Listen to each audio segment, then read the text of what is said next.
الموتوسيكل ده فعلا يستاهل يتقال له عودة من بعد غياب. ريس الغلابة زي ما بيقولوا كان تقريبا حلم الطفولة عندي، لأن الموتوسيكل ده بينزل بقاله أكتر من 20 سنة السوق المصري. الموتوسيكل اللي معانا النهاردة هو الدايون 6 ال 200 سي سي الاستراب بالكامل، وأعرفك ازاي تفرق بين الموتوسيكل ده الاستراب بالكامل والنسخة التانية منه الاتش جي. اول حاجة هنتكلم عليها النهاردة وهي اهم حاجة في اي موتوسيكل، وهو الموتور اللي نزل لنا في الدايون 6 هو موتور كاتينا بنظام الكربراتير. احفظ شكله كويس قوي لان انت هتلاقي الموتوسيكل ده الموتور ده بينزل في كذا موديل تاني، لان هو موتور اعتمادي لابعد حد. موتور بينزل 200 سي سي بيخرج 12 حصان، حقن الوقود فيه كربراتير. هتلاقي الكربراتير بتاعه مكتوب عليه ميدن ان جابان. دي من اهم الحاجات اللي تعرفك ان الموتور ده اصلي من شركة دايو. وبرضه هتلاقي ان الموتور ده من الناحية التانية محفور فيه كلمة دايو في الحتة دي، وبرضه عند رقم الموتور من تحت هتلاقي كلمة دي واي في اول الموتور. دي بتعرفك ان الموتور ده من شركة دايو. من اهم العلامات المميزة اللي انت لازم تبص عليها وهو الشاسيه هتلاقيه برضه محمل زي ما احنا شايفين كده، شاسيه قوي جدا. هتلاقي الروزيتا بتاعته مكتوب عليها كل تفاصيل المكنة زي ما احنا شايفين.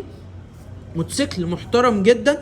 التانك بتاعه 12 لتر وفيه 2 احتياطي. هتلاقي عند التانك ان كلمة دايون اللي مكتوبة عليه مش بتطلع، معمولة مع الدهان، ده بينزل في الدايون الاصلي بس.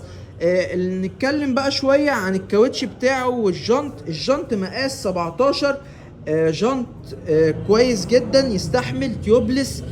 بيجي الفردة اللي فيه 90 80 17، والفرامل بتاعته باكم من اقوى انظمة الفرامل اللي موجودة.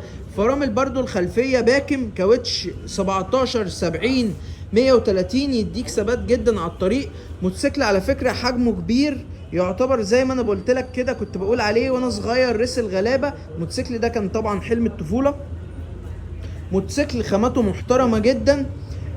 نتكلم عن الاضاءة بتاعته. هي الاضاءة بتاعته كلها هالوجين، بس ينفع طبعا ان انت تعدل الاضاءة دي وتركب لونات اقوى، بس برضو مش هتقول معاك لا يعني. العداد زي ما احنا شايفين بتاعه هنا عداد نصف ديجيتال ونصف انالوج. الموتوسيكل ده موجود لدى معرض مكنه وسكوتر استراب بالكامل، متاح قسط دلوقتي عن طريق تطبيق مايلو. والنهارده وقت تسجيل الفيديو فمايلو عامله عرض زيرو فايده، زيرو مصاريف اداريه، مفيش اي مصاريف بتدفعها. هتيجي تستلم موتوسيكلك من غير ما تدفع ولا جنيه. لو عاوزت تسالني على اي حاجه ممكن تبعتلي على الخاص، او ممكن تلاقي رقمي في البايو تكلمني على طول.